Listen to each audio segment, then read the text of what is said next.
Hello and welcome to another McMurdo video. And we haven't had one in quite a while, so I do apologise on that behalf. I have perhaps become a tad lazy. But anyway, today I will be informing you, dear viewer, about the shortest war in history. The shortest war, the quickest war that was ever to happen. And this, of course, was the Anglo-Zanzibar War of 1896, which lasted a whole 38 minutes. I know. Really was quite the war of attrition. Anyway, the Anglo-Zanzibar War of 1896 happened because of this. You see, Zanzibar is a little slim bit of territory on, well, the Zanzibar, I think, is actually an island. But, is it an island?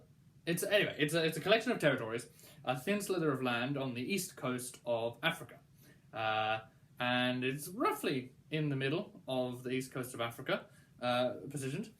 And in 1856, it became free from Oman, where a treacherous king had ruled over this slim thing of colonial land in Africa, and it became free in 1856. And the third Sultan of Zanzibar gave the Kenyan territory to the British, and the Tanzanian territory, which was underneath, to the Germans. And of course, the colonial office of Britain was not having any of this. You can't give off half your territory to us, and the other half to the Germans, because in between was a little island of Zanzibar.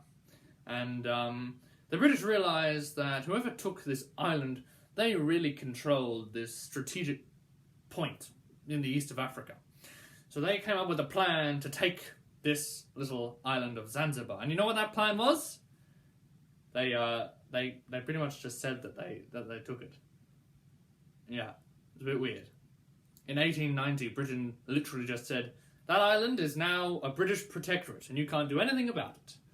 And so they installed, in 1893, the Brits installed a sultan of the Zanzibar, of the island, called Hamad bin Thuawini, or something along those lines. And he was the pro-British puppet sultan who ruled the island in Britain's name.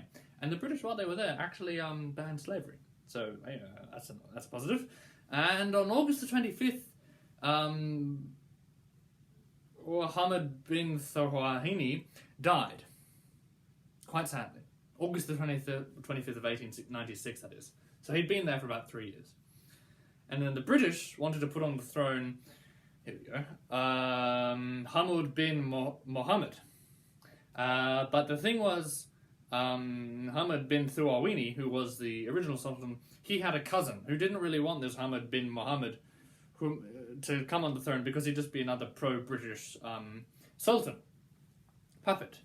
So this cousin of Hamad bin Thuawini was called Khalid bin Bargash. And Khalid was not having any of this, so he stormed the royal palace with 3,000 people.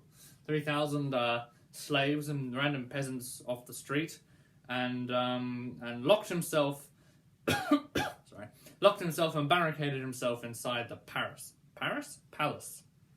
And this was on August the 27th, 1896. And Britain wasn't very happy about this.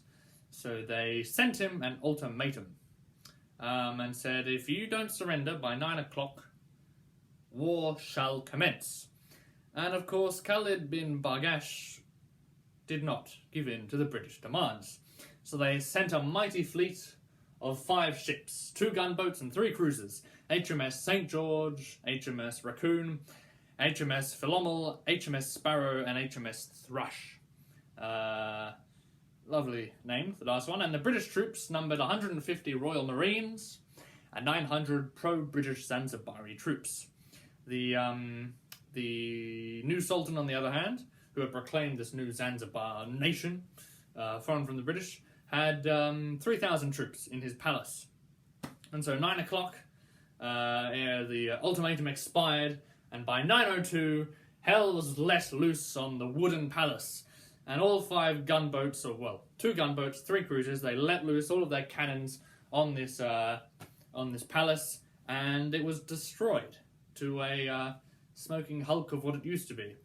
And the Sultan set out HHS Glasgow, which was his own private yacht, and he put a few machine guns on it and sent it on a kamikaze mission against the British fleet. And it was sunk pretty quickly. by the British fleet, and then all the people on board were saved by the cruisers. So that's good. And 38 minutes later, the British went ashore and stormed the palace, and that was it. Khalid bin Bargash ran away. He actually ran to the German consulate in Zanzibar and disappeared for a few years, or quite a few years, and then the British found him again in German East Africa in World War One, where von Lübeck was doing his stuff.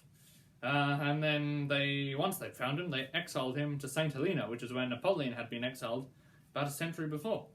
So, yeah, there you go. That was the shortest war in history. And this video was probably far longer than it needed to be to cover that topic. But there you go.